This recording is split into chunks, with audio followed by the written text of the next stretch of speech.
앞으로 지구는 광주 전남을 중심으로 돌아간다. 광주의 시선으로 대한민국을 바라보는 시사 토크쇼 신지동설 시작합니다.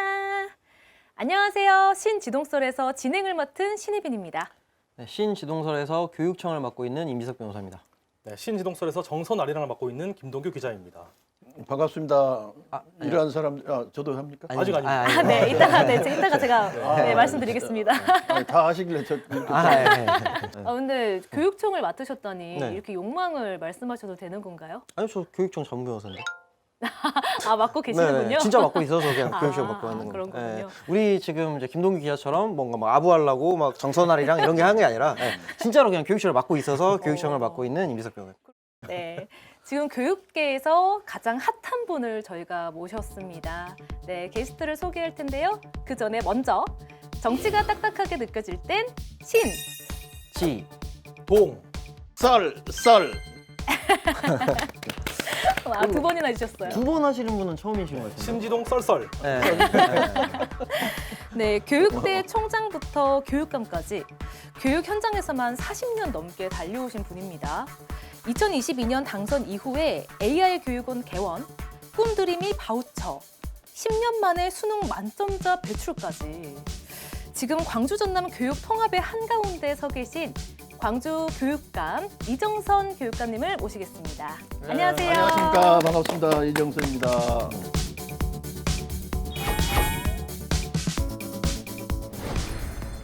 이렇게 초대해 주셔서 대단히 고맙습니다. 뭐라고 이야기 될지 모르겠지만 하여간 감사합니다. 교육관님이 지금 약간 왕따를 당하신 느낌이 드시잖아요. 그렇습니다. 그러니까 저희가 이제 오프닝 때는 사실 이제 여기 베이스로 먼저 이제 스몰 토크를 하고 이제 들어가는데, 나 좀 소외당했나? 약간 뭐 이런 얘기. 좀 소외당한 느낌이 드셨어요? 뭐 왕따 당한 느낌? 그렇습니다. 네. 왕따 문제 잘 해결하실 것 같습니다. 네, 자기들끼리만 뭔가를 하고 기회를 안 주는 그런 느낌입니다. 네. 네, 우리 시청자분들께 인사 말씀 한번 부탁드립니다. 네, 왕따를 당하니까 괜히 그냥 도끼가 오르는데요. 시청자 여러분 안녕하십니까. 광주광역시 교육감 이정선입니다. 오늘 신지동 썰에 나와가지고 썰을 풀려고 하는데요. 정말로 좀 잘 되었으면 좋겠습니다. 잘 되겠죠? 여러분 응원 많이 해주십시오. 화이팅입니다. 화이팅! 화이팅! 우와. 시작할 때 멘트 시청자들한테 말씀하시는 것도 앞으로 좋은데요? 준비하신 것처럼 매끄럽게 하시네요. 이 준비 엄청 해왔습니다. 준비된 교육감. 네, 교육감님, 요즘 학생들 만나면 가장 많이 듣는 말이 뭐예요? 요즘 방학이라 학생들을 못 만납니다. 문제는 그거에 있는 것 같아요. 이제 새학기를 내일 모레 3월 3일 날 시작을 하는데요. 지금 새학기 준비를 하고 있습니다. 그래서 시설이며 환경이며 급식이며 뭐 이러한 또 교통 통학로 이러한 것들을 하나하나 점검하고 있기 때문에 학생들을 만나면 일주일 후에 만날 수 있지 않을까 싶습니다. 요즘 방학이군요. 학교를 졸업한 지가 오래돼서 제가 또 학교를 졸업한 지 오래돼서 2월 달인데 방학인지 몰랐다. 제가 야, 이제 컨셉 대단하네. 이거 그러나 요즘 이제 어른들 특히 학부모님들을 많이 뵀는데요. 네. 요즘 전남 광주 통합이 어떻게 되느냐, 통합이 되면 광주의 좋은 점이 뭐냐, 주로 이런 이야기들을 많이 듣습니다. 저희도 그 이야기가 궁금해서 네네. 오늘 교육감님을 모셨습니다. 네네. 네, 그 이야기 자세히 물어보겠습니다. 예. 특히 교육감님 하면 또 이제 정책이 또 빠질 수가 없는데 네. 뭐 요즘 개인적으로 혹시 가장 신경 쓰고 있는 부분이 있으실까요? 이제 말년이라 뭐 크게 신경 쓰겠습니까? 실제적으로 제 같은 경우는 그 다양한 실력, 따뜻한 인성, 글로벌 기반의 그 세계로 디지털 기반의 미래로 이러한 정책들을 폈습니다. 66개의 정책을 폈는데 지금 98.1% 지금 달성을 했거든요. 그러다 보니까 거의 다 정책과 관련해서는 달성을 한 셈입니다. 그러다 보니까 이제 정책과 관련돼서는 질문을 많이 안 받거나 또 워낙에 달성을 많이 해버렸으니까 어떻게 그렇게 달성했느냐라고 하는 질문을 받게 되어지고 거의 모든 질문들은 앞으로 통합돼 하면은 어떤 정책을 펼 거냐 이제 이런 질문을 주로 많이 받습니다. 그럼 66개의 정책 중에 가장 뿌듯한 정책은 어떤 거예요? 워낙에 66개가 다 좋은 정책이었기 때문에 자랑이 아니라 정말로 그렇습니다. 그렇기 때문에 어느 것 하나라고 딱 꼬집을 수는 없는데 제가 이제 언론사 기자들에게 물었습니다. 그러면 우리 광주교육 정책에서 기자들이 생각하기에 가장 좋은 정책이 뭐냐? 그래서 베스트 5를 물어봤거든요. 그중에 1번이 글로벌 리더 세계 한 바퀴 프로그램이 나왔습니다. 우리 아이들을 세계로 보내는 이 프로그램이 가장 최우수 프로그램은 나왔고요. 두 번째가 365 스터디 카페. 일반계 고등학교에다 우리 아이들이 공부할 수 있도록 이 카페를 만들어줬는데 그게 선정이 됐고요. 세 번째는 야외 버스킹, 광탈패라고 해서 광주 학생 탤런트 페스티벌을 해서 우리 아이들의 예술적인 끼와 소질을 갖다 개발해주는 그러한 프로그램. 네 번째가 이제 1교1 대입 디렉터. 그래서 고등학교마다 우리 아이들 입시 준비해주기 위해서 디렉터를 이렇게 파견했는데 그 정책. 그리고 이제 마지막 다섯 번째가 독서 교육. 독서 많이 시킨 아이들에게는 해외로 보내줬는데요. 특별히 이제 노벨상 받은, 노벨 문학상 받은 국가로 보내줬습니다. 그래서 괴테를 만나러 독일로 보냈고요. 해밍웨이를 만나러 미국 마이애미 플로리다를 보냈고, 멀로를 만나러 이제 캐나다 토론토로 이렇게 와. 보낸 프로그램이 있습니다. 근데 그런 프로그램들이 지금 순서대로 이렇게 나왔는데 저는 그 밑에 지금 5가지가 아니라 61가지도 다 똑같이 우수한 프로그램이다 이렇게 생각하고요. 정말 머리를 쥐어짜서 제가 8년 동안 고민해서 만든 정책이기 때문에 어느 하나 소중하지 않은 게 없습니다. 와. 그렇다면 오늘도 돌아온 시간. 김동규 기자의 그 사람이 알고 싶다 해주시죠. 네, 현재 광주시 교육감 재선을 준비하고 계시는 이정선 교육감님은 순천에서 태어나서 순천에서 초, 중, 고를 모두 나오셨습니다. 이후 한양대학교 사범대학에 진학하셔가지고 교육학 학사를 받으셨고요. 이후에 동대학원에서 교육학 석사를 받으셨습니다. 이후 미국에 유학을 가셔가지고 러커스 대학교에서 교육학 박사학위를 받으셨는데요. 사실 이게 한국인 분들은 잘 모를 수 있는 대학교인데 아이비리그 8개 대학 중에서 코넬 대학교를 뺀 7개 대학이 있습니다. 이게 다 미국 독립 이전에 만들어진 대학들인데 이 7개 대학과 윌리엄 앤 메리 대학교, 러커스 대학교까지 이 9개 대학을 콜로니얼 칼레지라 해가지고 식민 시절에 만들어진 대학이어서 되게 명문 대학인데 여기서 이제 박사학위를 받으셨고요. 그게 95년도 10월 달이었습니다. 이후에 96년도에 광주교육대학교 교수가 되셔가지고 약 20년간 교편을 잡으셨고요. 2016년도에 광주교육대학교 총장이 되셨습니다. 그리고 노무현 정부 당시에는 대통령 자문교육혁신위원회에서 자문위원으로도 활동하셨습니다. 이후 2016년부터 총장을 하시다가 2018년도부터 교육감 선거에 나오셨는데 2018년도에 낙선하셨고 22년도에 당선되셔가지고 약 4년 동안 교육감으로 활동하셨습니다. 그리고 현재는 다음 선거에서 재선을 준비하고 계십니다. 반갑습니다. 아이고, 와. 저보다 더 잘 외워버리는데요. 어떻게 이렇게 다 외우신지 모르겠습니다. 한 가지만, 네. 2012년도에 제가 총장이 됐고요. 아, 2016년도까지 총장을 했습니다. 죄송합니다. 2016년도까지 하셨습니다. 네, 맞습니다. 아. 정정하겠습니다. 네. 뭔가 우리 교육감님의 스펙만 들으면은 고생 없이 쭉 달려오실 것 같은데 이야기를 들어보니까 뭔가 더 인간미가 느껴지시는 것 같아요. 제가 교육감을 하고 싶었던 이유들 중에 하나가 그겁니다.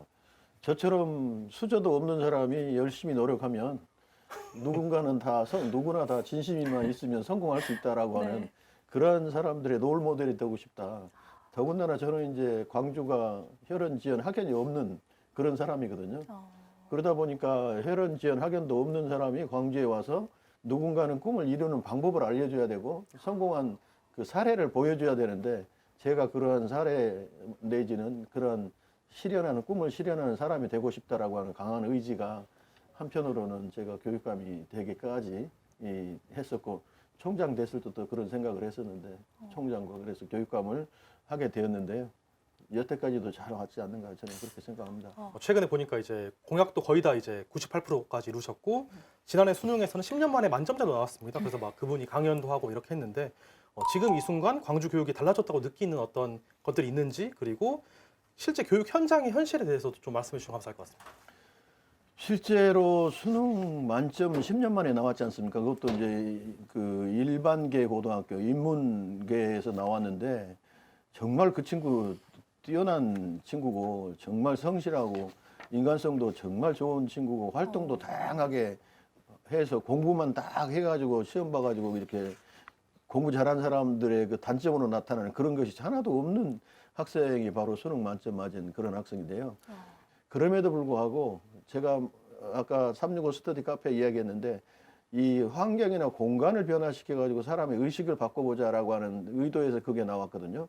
그런 것처럼 요즘 MZ 세대들을 억지로 시킨다고 해서 하지 않지 않습니까? 그래서 하고 싶은 마음을 갖게 해주자. 그래서 하고 싶은 마음을 갖게 해주는 것이 환경을 변화시켜주고 그 이외에 여러 가지 이 시스템을 변화시켜주고 제도를 변화시켜주면 그 속에서 자라는 아이들의 마음이 공부를 좀 해봐야겠다라고 하는 마음으로 변화되어야 되라.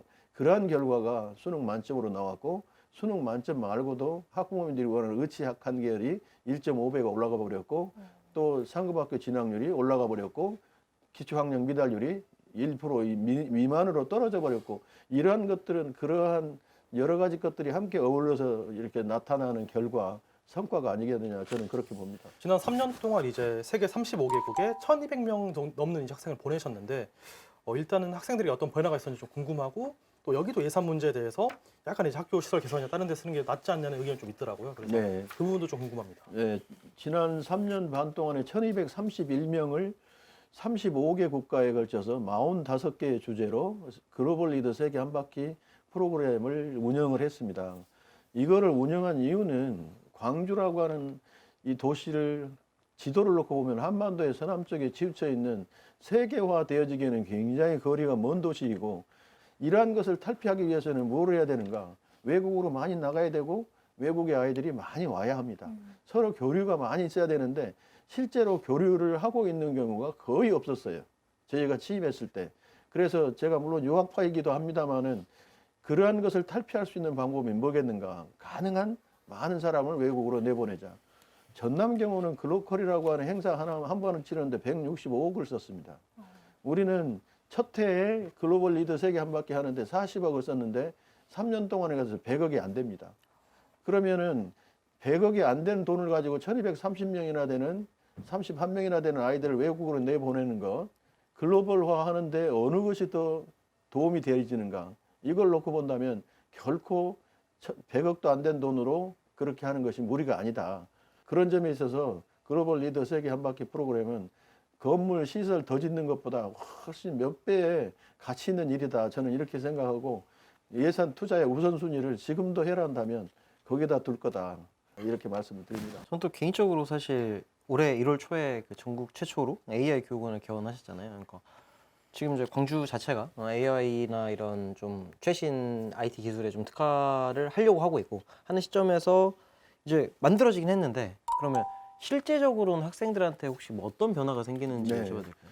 AI 교육원은 이제 전국 17개 시도 중에 최초라고 많이들 이야기를 했지 않습니까? 그 최초가 중요한 게 아니고요. 광주가 실은 지금 AI 중심 도시 아니겠습니까? 그러면 이제 AI 중심 도시 광주가 발전하기 위해서는 또 성장하기 위해서는 그거를 떠받치고 있는 학교에서 AI 교육을 얼만큼 잘하느냐가 중요합니다. 네. 미국의 실리콘밸리가 그 대표적인 사례인데요. 샌프란시스코 교육청에서 초등학교 때부터 컴퓨터 마인딩을 교육을 해요. 그래가지고 그 애들이 스탠포드 대학을 가고 뭐 이래가지고 나와서 이제 창업도 하고 또 창업하는데 취업도 하고 이렇게 해서 만들어진 곳이 바로 실리콘밸리입니다. 광주가 그렇게 되어지려면 초등학교, 중고등학교에서부터 코딩 교육, 소프트웨어 교육, AI 교육 이런 것이 잘 돼야 돼요. 이런 것을 컨트롤할 수 있는 컨트롤 타워가 필요합니다. 그 컨트롤 타워가 뭐냐면 AI 교육원입니다. AI 교육원은 기능이 크게 4가지 기능을 하는데요. 네. 첫 번째가 이제 AI 관련해서 전시 역할을 해요. 그러니까 지금까지 AI 교육과 관련해서 어느 정도 수준까지 왔는가에 대해서 사람들이 와서 구경할 수 있도록 해줍니다. 두 번째는 그냥 보고만 가는 것이 아니라 체험을 하게 해줍니다. 특별히 드론이나 로봇이나 자율주행차나 이러한 것들은 체험을 할 수 있도록 그렇게 해줘요. 거기에서. 세 번째가 이제 교육을 합니다. 그래서 영재 교육하는 받은 아이들 그리고 프로그램을 짜가지고 아이들이 거기에 오면은 대신해서 이제 교육을 해주는 거죠. AI 교육을. 네. 네 번째가 이제 연구를 합니다. 세계 AI는 어떻게 지금 진척되어 있고 그러한 교육을 우리 한국에 특히 광주에 접목하려면 어떻게 해야 될 것인가에 대한 연구 이러한 4가지 기능을 통해서 이 초, 중, 고등학교 AI 교육의 컨트롤 타워가 되는데 특별히 관람을 하고 체험을 하는 숫자가 연 한 3만 정도 될 거다 이렇게 저희는 추산을 하고 있는데 지금 주말에 와서 하는 거 봐보면 훨씬 그보다 넘어서지 않을까 많은 사람들이 와서 보고 있는데 아이들에게 있어서는 와서 AI 교육을 첨단 AI 교육을 몸소 해볼 수 있다라고 하는 것이 좀 다르다. 달라진 거다 이렇게 말씀드릴 수 있습니다. 네, 이제 전남 광주 통합 이야기로 넘어가 보겠습니다. 전남 광주 통합이 한창 진행 중인데요. 교육계는 어떤 분위기인가요?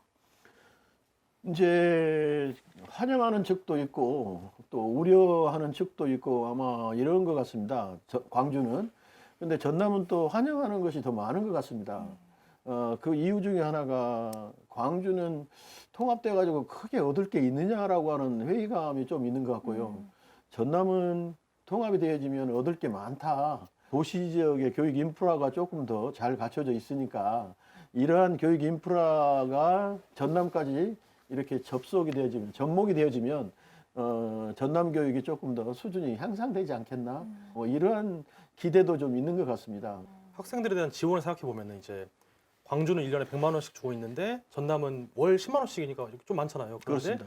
합치면 어쨌든 차별해서 주긴 어렵기 때문에 이제 좀 맞춰야 될 텐데 그거는 그런 비슷한 모든 정책들은 다 이제 상향 평준화 되는 걸까요? 중요한 것은 교육 격차를 어떻게 줄이느냐인 것 같고 그러한 교육 격차가 성적이나 뭐 이러한 그 취업률이나 이런 것도 있지만 복지의 수준 예를 들자면 이러한 것에 있어서도 격차가 생겨서는 안 된다.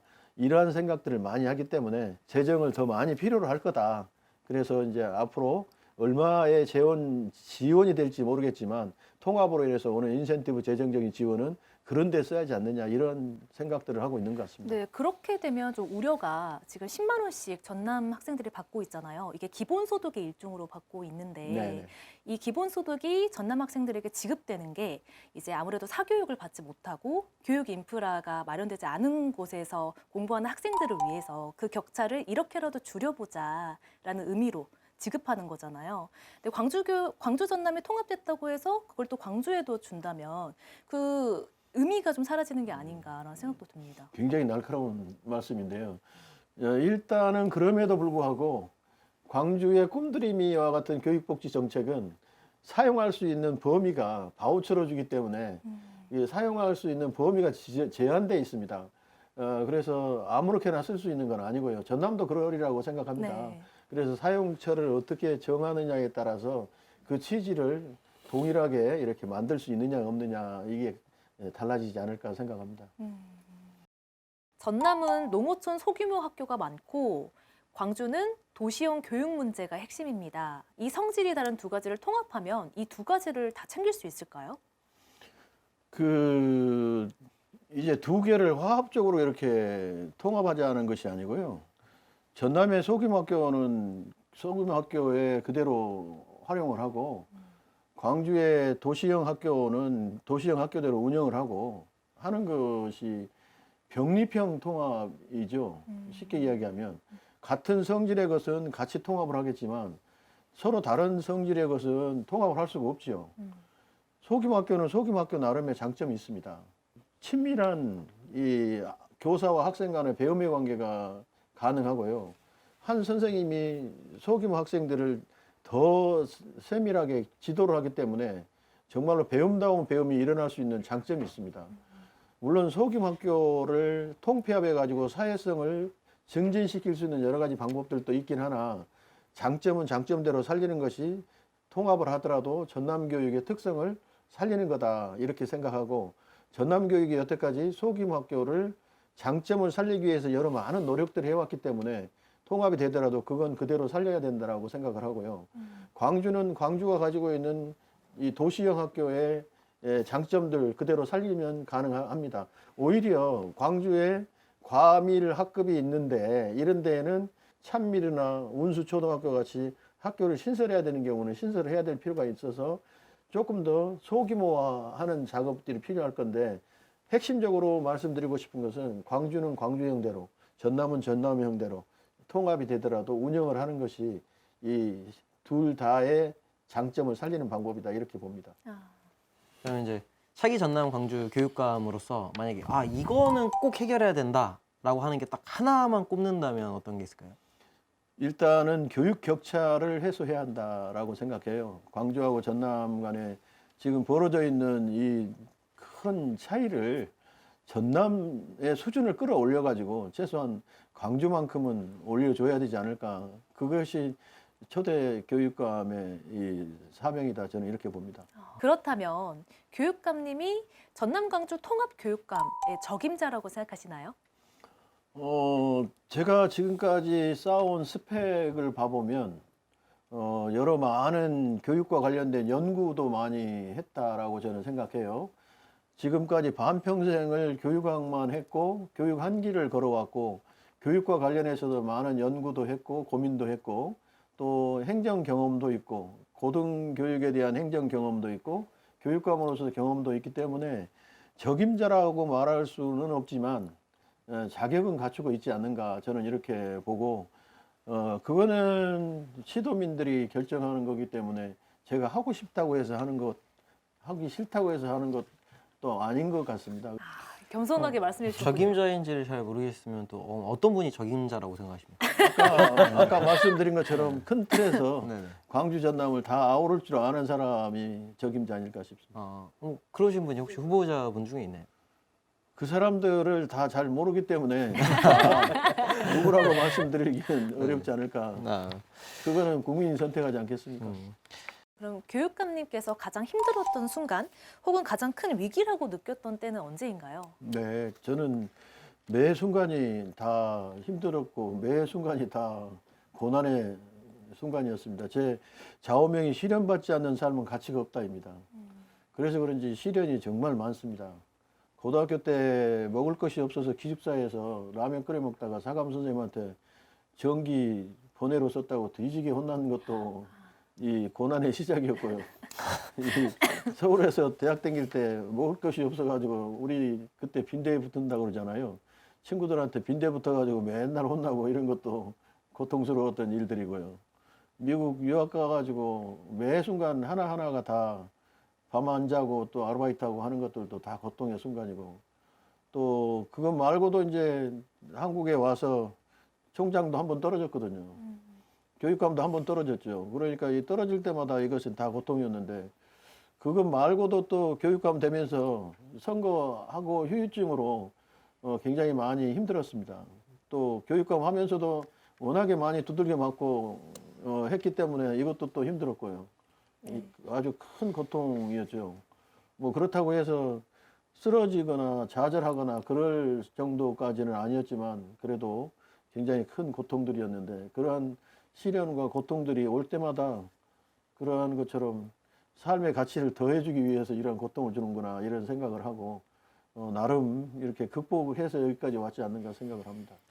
그러면 이제 교육감님의 그런 과정을 거쳐서 오셨는데 내가 이번에 또 교육감이 돼야 되는 이유를 한 단어로 혹시 설명해 주신다면? 네, 저는 흙수저도 없는 상황에서 태어나서 어렵게 많은 사람들의 도움을 받고 여기까지 왔는데 누군가의 롤모델이 돼야 된다 이 말씀을 아까도 드렸고 또 저처럼 이러한 상황 속에서 성공하고 싶은 사람들이 있다면 성공의 방법을 가르쳐 주는 것이 내가 해야 할 일이 아닌가 이런 생각으로 나는 교육감이 된다면 다른 사람들이 나처럼 되고 싶은 사람의 롤모델이 되는 게 아닌가 이런 생각을 먼저 하게 됩니다. 이제 광주 전남 관련해서 어떻게 하면 더 교육 수준을 세계적인 수준으로 끌어올릴 수 있을 것인가 이거를 위해서 내가 할 수 있는 일이 있다면 그게 내가 할 수 있는 또 사명이 아닐까 이런 생각을 합니다. 네, 그럼 교육감님, 우리 시청자분들 그리고 학부모님들께 한 말씀 부탁드립니다. 네, 전남 광주 우리 학부모님 그리고 시청자 여러분 안녕하십니까?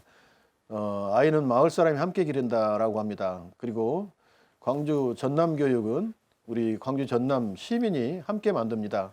그런 의미에 있어서 우리 광주 전남 교육에 많은 관심을 가져주시고 특별히 광주 교육과 전남 교육의 교육 격차를 해소하는 일에도 여러분의 많은 응원과 관심 가져주시기를 부탁드립니다. 여러분들의 힘에 힘입어서 더욱더 열심히 전남 광주 교육 발전을 위해서 노력하겠다는 말씀 드립니다. 감사합니다. 제가 우리 교육감님 말씀하시는 게 살짝 웃음이 터졌던 게 교육감님께서 굉장히 교과서 읽듯이 이렇게 편지를 써주셔가지고 네, 너무 인상 깊게 들었습니다. 오늘 좀 어떠셨나요? 네, 좋았습니다. 그 대본에는 굉장히 한 번 더 꼬아서 이렇게 질문이 왔는데 직구로 오니까 더 편하고 좋습니다. 제가 좀 스타일 그렇습니다. 원래. 네, 너무 좋습니다. 네. 네, 마지막으로 우리 변호사님께서 교육청 징계위원회 위원으로 있으세요. 네, 혹시 아까 말씀하셨잖아요. 네, 그렇죠. 맞아요. 네, 잘하고 계신지. 아, 저기요. 여기서 교육감이 그걸 어떻게 알아요? 안 잘리고 있는 거 보면 잘한다는 머리 아파. 저희가 변호사님들 이렇게 모시기가 쉬운 일이 아니거든요. 아, 예. 근데 이렇게 해주시니까 저희는 얼마나 감사한지 모르죠. 이런 쓸데없는 질문에도 대답을 해주시니 정말 저 거의 학생 인권의 진짜 나중에 그 상징탑이 되실 것 같아요. 와 이런 그냥 아무 의미 없는 질문에도 대답을 하신다고. 오늘 가장 네. 묻고 싶었던 질문이었는데 네네. 네, 속이 시원하네요, 저는. 네.